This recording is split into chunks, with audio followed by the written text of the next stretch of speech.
The storm clouds over Ridgeway Terrace looked swollen and bruised as Malika Harris walked up the cracked driveway of her childhood home.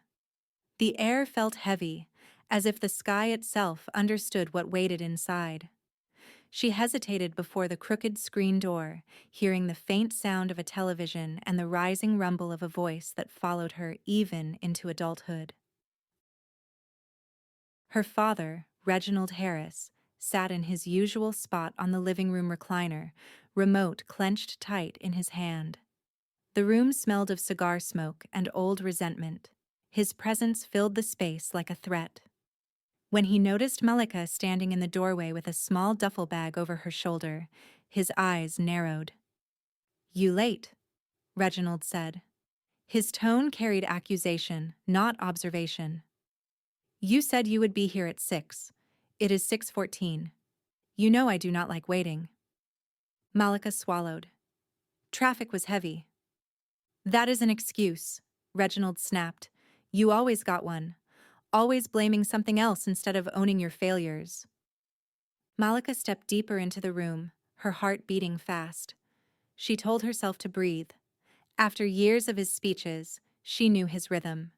Insult, blame, reminder of her dependence, control disguised as guidance. She placed the duffel bag by the wall. "I am only here to pick up my documents," Malika said. "I have an apartment now, so I will need my birth certificate and social security card." Reginald gave a slow, mocking laugh that caused the hairs on her arms to stand. "Apartment? You think you grown because you found some tiny shoebox place to waste money in? You think you can handle rent? You think you can make it without me?" His voice rose with every question, each word sharp as broken glass. Malika kept her eyes on the carpet. She knew better than to challenge him. "I can manage," she said softly. Reginald stood. The recliner creaked as he shifted his weight. His footsteps felt like hammer strikes against the floor as he approached her. He stopped a foot away, towering over her. His breath smelled like bitterness and stale liquor. "You cannot manage anything," Reginald growled. "I gave you everything you have. I put food in your mouth. I kept a roof over your head. And now you want to run off and pretend you did all this by yourself." He leaned closer. "You ungrateful child." Malika felt the words like a slap. Her throat tightened, but she stood still. Every instinct told her to step back, but stepping back would only fuel his rage. "I just want my documents," she said quietly. Reginald gestured toward the staircase. "Then go get them. And do not take your time. I got places to be." As she walked toward the hallway, she felt his glare burn into her back. Every step up the stairs felt like climbing deeper into her past, into rooms that still held echoes of every argument, every slammed door. Every night she cried in silence while Reginald paced the house, complaining about her failures. She entered her old bedroom, where the wallpaper peeled near the ceiling. She opened the drawer where she kept important papers, only to find it empty. Her hands shook as she checked again. Footsteps thundered up the stairs. Reginald appeared in the doorway. "Looking for this?" he asked, holding the envelope that contained her documents. He shook it lightly. "You think I would just let you take them without talking to me first?" Malika steadied herself. "May I have them?" "Beg," Reginald said. Her stomach dropped. Malika froze, her breath catching in her throat. She stared at the envelope in her father's hand, the one thing she needed to officially step away from his grasp. Reginald watched her with satisfaction, as if her discomfort nourished him. "Go on," he said. "Show me how bad you want to leave this house. Show me that the roof I paid for means something to you." Malika clenched her jaw. "I will not beg." Reginald stepped forward quickly, slamming his hand against the doorframe inches from her shoulder. She startled, but did not move. His eyes burned with the need to dominate. "You are nothing without me," Reginald hissed. "You hear me? Nothing. You are walking around acting like you built a life by yourself, but you did not. You could not. You will fall apart the second I stop holding you up." Malika lifted her chin slightly. "I am not asking you to hold me up." The moment the words left her mouth, she regretted them. Reginald's expression twisted with rage. "So that is what this is," he said slowly. "You think you better than me now. You think you know more than your own father. You think you can look me in the face and disrespect everything I sacrificed." "I did not disrespect you," Malika said carefully. "Yes, you did," he snapped. "You disrespected me by trying to leave. You disrespected me by acting like your life will magically improve without my guidance." He shoved the envelope against her chest, not to give it to her, but to push her backward. She stumbled and caught herself on the edge of the dresser. "You want these papers?" Reginald said. "Then you listen to me. You move out. But you call me every day. You let me know where you are. You let me know what you are doing. You let me know who you with. If I call, you answer. If I need something, you do it. That is the agreement." "That is not freedom," Malika whispered. "Freedom?" Reginald scoffed. "Freedom is a fantasy for people who think they're smarter than they are. You do not have freedom. You have responsibility. Responsibility to me." Malika shook her head. "That is not healthy." Reginald laughed again, but this time it was louder, crueler. "Healthy? You think you know healthy? You could not survive 1 week on your own without making a fool of yourself. You need my supervision." "I want to live my own life," Malika said. "That is not up for discussion." Tension filled the room like thick smoke. Reginald held the envelope higher, gripping it as if he intended to tear it. Malika reached forward instinctively, and he yanked it away from her. "Try that again," he said quietly, "and I will burn these papers in front of you." Her heart pounded. She needed the documents to start her new job. She needed them for housing. She needed them to finalize her independence. But she also knew Reginald thrived on taking what mattered most and dangling it just out of reach. "Please give them to me," she said softly, not begging, but pleading. Reginald studied her expression, assessing how much control he still had. He smirked, lowered his arm, and finally handed her the envelope. "Take them," he said, "but understand this. You may leave this house, but you will never be beyond my reach." Malika took the envelope with trembling hands. She knew the battle was far from over. Malika left her childhood home with the envelope clutched to her chest, but her father's voice echoed in her mind for hours afterward. Reginald Harris had a way of living inside her thoughts, long after she stepped away from him. His words crawled through the softest corners of her mind, replaying themselves until they felt like truth. When she reached her small but tidy apartment, she closed the door gently behind her and slid down to the floor.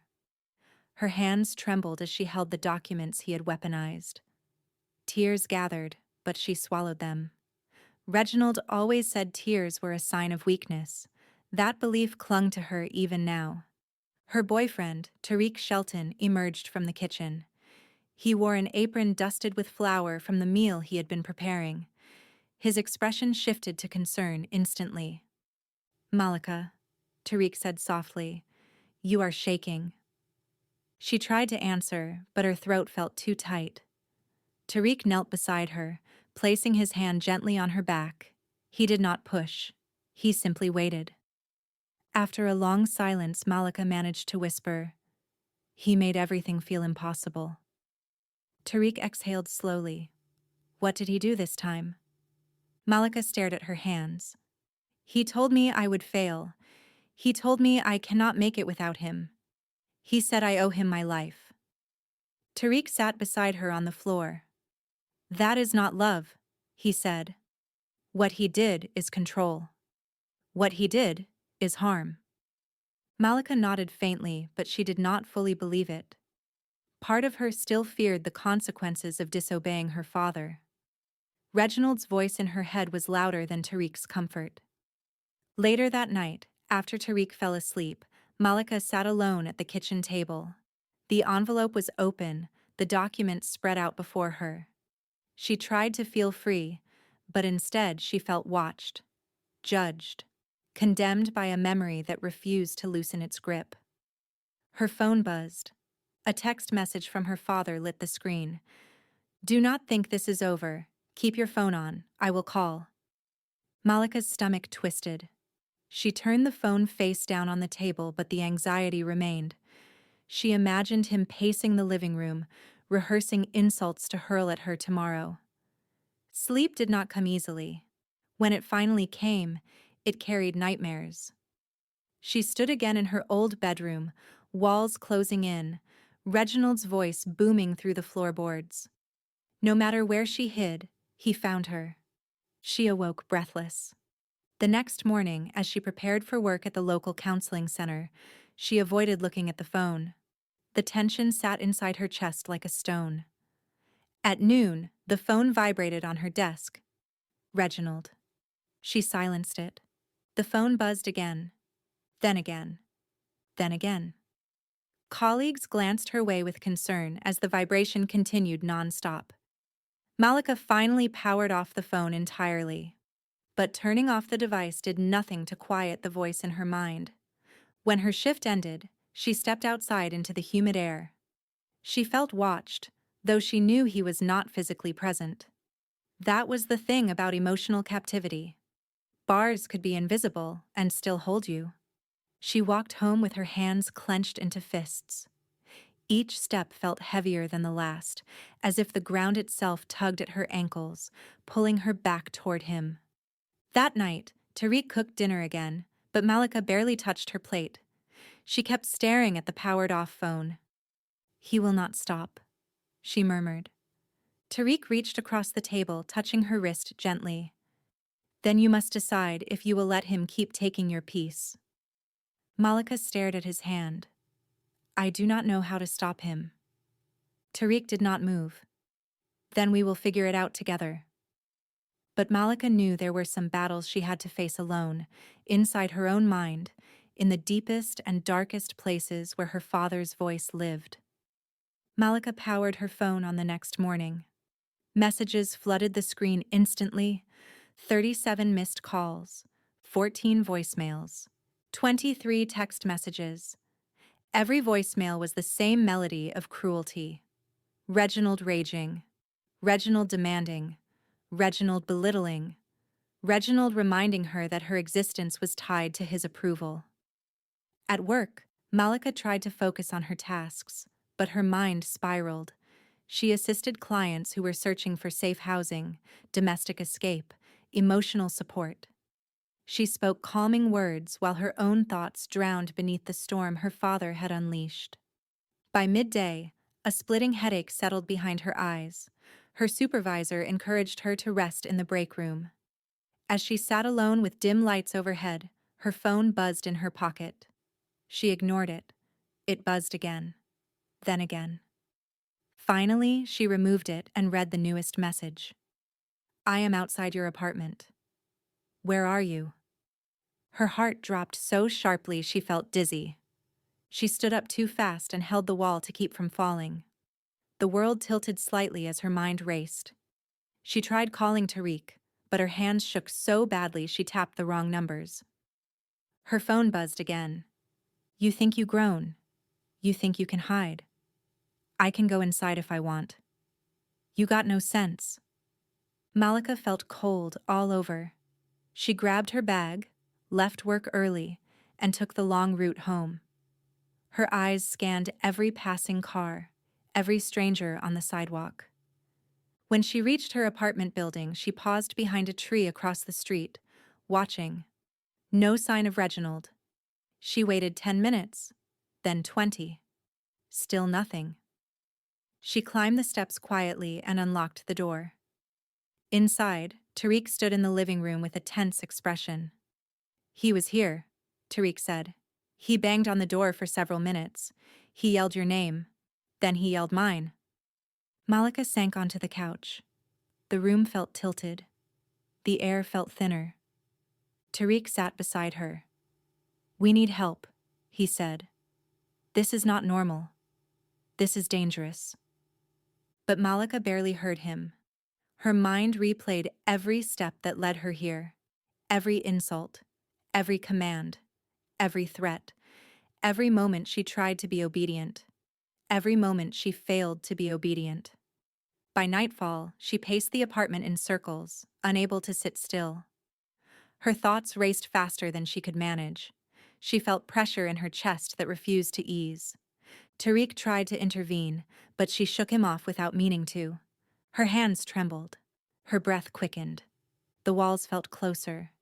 Every sound felt too loud. Every silence felt too sharp. For the first time, Malika wondered if she was losing control of her own mind. The psychological unraveling began quietly. Malika stopped sleeping. Even when she shut her eyes, she felt her father standing behind her. She flinched at sudden noises. She jumped at shadows that looked like his silhouette. The smallest mistake triggered panic. If she dropped a spoon or misread an email, her mind braced for his voice to explode at her. One night, she found herself scratching at her arms without realizing it, as if trying to peel off the invisible grip he had on her. Tariq caught her hands gently. "Malika," he whispered. "Please stop." She stared at him with distant eyes. "I feel like he is in my head," she said softly. "I feel like he is everywhere." Tariq wrapped his arms around her carefully. "You are safe here." But safety felt foreign. By morning, she found it difficult to leave the bed. Tariq attempted to persuade her to take a day off work, but Malika insisted on going. Sitting alone in the apartment felt worse than facing her coworkers. At the counseling center, she attempted to help a teenage girl who was escaping an abusive home. But when the girl described her father's temper, Malika's vision blurred. She gripped the edge of her desk, fighting the rise of panic. The girl touched her hand gently. "Are you all right?" Malika forced a whisper. "I am fine." But she was not fine. That evening, she received a new message from her father. "You will regret moving out. You were never ready." Another message followed. "You think you stronger than me? You not. You never will be." The words sliced through her last scraps of peace. Tariq returned from work to find Malika sitting on the bathroom floor with all the lights off. She stared at the opposite wall, her expression hollow. "Malika," he said gently. She did not answer. He sat beside her. "Tell me what you are feeling." She whispered slowly. "It is like my mind is breaking." Tariq swallowed his fear. "Then we will get help. A professional. A counselor." But Malika shook her head quickly, panic rising. "If he finds out, he will say I am weak. He will say I am unstable. He will say I am proving him right." "Malika," Tariq said firmly but gently, "he is already wrong." She buried her face in her knees. "I do not know how to stop hearing him." Tariq placed a soft hand on her back, then let the right voice speak louder. He held her there for a long time as she trembled. Outside, the night deepened. Inside, her mind felt like a battlefield. The breaking point came 3 days later. Malika returned home from work early to an apartment filled with eerie silence.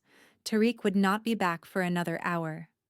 She placed her bag on the table and stepped into the living room. Her phone buzzed again. Her father's name glowed on the screen. She stared at it. Instead of fear, she felt something crack open inside her. Not strength. Not courage. Something rawer. Something that had been trapped beneath years of psychological pressure. She answered the phone and held it to her ear. Reginald's voice erupted immediately. "You think you smarter than me? You think you can ignore me? You better listen when I speak to you, girl. I made you. I raised you. You owe me your entire life. You will not disrespect me like this." Malika closed her eyes. The voice that once towered over her now echoed like an echo inside a broken chamber. You are weak, Reginald continued. You always were. That little apartment will fall apart. That man will leave you. You will crawl back here crying like you always did. Malika opened her eyes slowly. Her breath came out steady. She whispered, You no longer control me. Reginald stopped talking. Silence crackled on the line. Then his voice lowered dangerously. What did you say?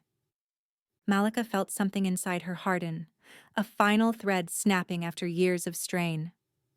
You do not control me, she said again. Not my mind. Not my life. Not anymore. Reginald snarled through the phone. You are my child. You will always be mine. No, Malika said softly. I am my own. Reginald began shouting, but the words blurred together. The insults lost their shape. The threats lost their weight.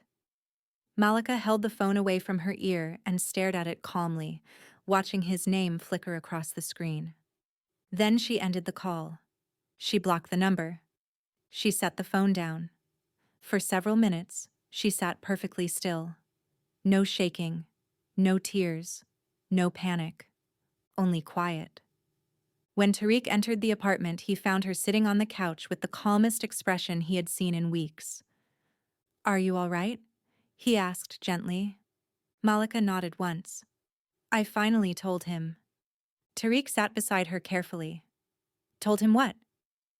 That he no longer lives in my mind? Tariq breathed out slowly and took her hand. And how do you feel? Malika looked toward the window.